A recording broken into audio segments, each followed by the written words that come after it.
Andy, what have you learned about the market for Cody Bellinger while at the GM meetings here? Well, Sal, the years and dollars on this one are still, I think we're still in the early stages to be able to predict that. But it just feels like a player who is going to be priority number one for the Yankees, and who I know I covered Cody Bellinger with the Yankees. He loved being there, so that conversation really is like the Yankees than anybody else.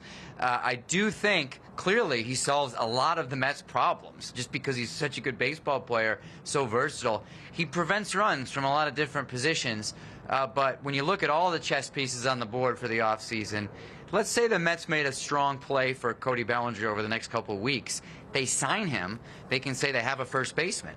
And now Pete Alonso doesn't have the Mets anymore as a potential suitor. So you look at it from the agent perspective, you look at it from the broader perspective, and I'm just not sure that one lines up timing-wise for the Mets because of the Alonso situation. And also just because if the Yankees can decide that they want to pay what Bellinger wants, whatever that turns out to be, hard to see that he doesn't just go back to the Bronx. It just fits perfectly, him and that team. But to your point, he would also fit perfectly with the Mets. Stay tuned for that. All right, Andy, as always, we appreciate your time and the info. Enjoy your night in Vegas.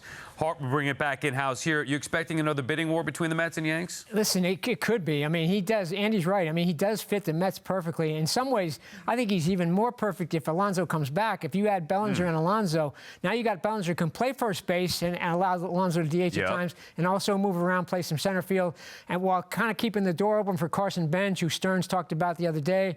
So he just play left, get Nimmo DH. He could do that. I mean, there's a million ways to use him. He does fit them perfectly. But as he said, it does feel like it's inevitable he would go back to the Yankees. So if the Mets want him, they're going to have to overpay, overbid, over whatever if they're going to get him back from the Yankees, I think, anyway. Yeah, I believe he's going to be a Yankee as well, but he does fit the Mets in a great way. And Harp, you nailed it. I think that the center field question for the Mets is really, really interesting because Carson Bench, he started the season in Brooklyn last year, and he made it up to three. He was in 3 levels last year. He played a handful of games at the AAA level. You know, wasn't great. There's some development that still needs to happen there. What if you sign Cody Bellinger if you're the Mets, and he's the center fielder for the first month and a half of the season, and then Carson Bench proves that he's ready to play in the majors. You move him up. He's the center fielder. Now you have this guy you can deploy at all these different places, including first base, when you're trying to get Pete Alonso off first base a little bit if you can, because he's not the defender that Bellinger is there. It opens up a lot of interesting possibilities, and obviously the Mets will have to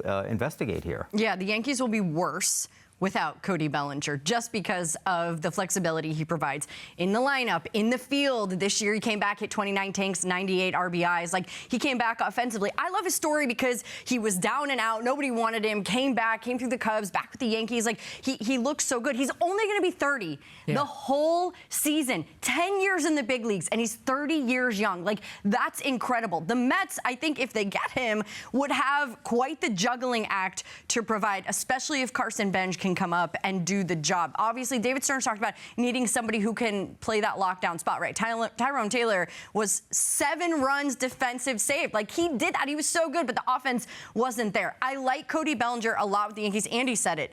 It was so obvious how much he loved his time in the Bronx. Like, it was clear to everybody. But yes, he would be incredible with the Mets, and they would be better if they had him. I know the Yankees need him, and I know he fits there. The Mets need him even more if you're just looking at the pieces to the puzzle. To your point, can play center, can play left, can play first. Then you have DH flexibility and versatility. It's the perfect fit. You could argue, and you know I love Soto more than anybody, you could argue the Mets need Bellinger to build a better team more than they needed Soto and his star power. Obviously, Soto the better player, but Bellinger fits better and upgrades defense in 3 positions of need for the Mets. Be fascinating to find. I don't think he's leaving the Yankees, but the Mets. You think the Yankees did better last year because Bellinger was on the team and not Soto? No, I don't think that. No, I don't. I think the Mets need him more. Yankees also have Grisham in center field. Mets didn't have that. So Yankees also have Spencer Jones they can bring up. Carson Bench. I mean, Soto is Soto. I get it. But when you're talking about trying to build a team out, Cody Bellinger could help the Mets in multiple ways in the field and at the dish.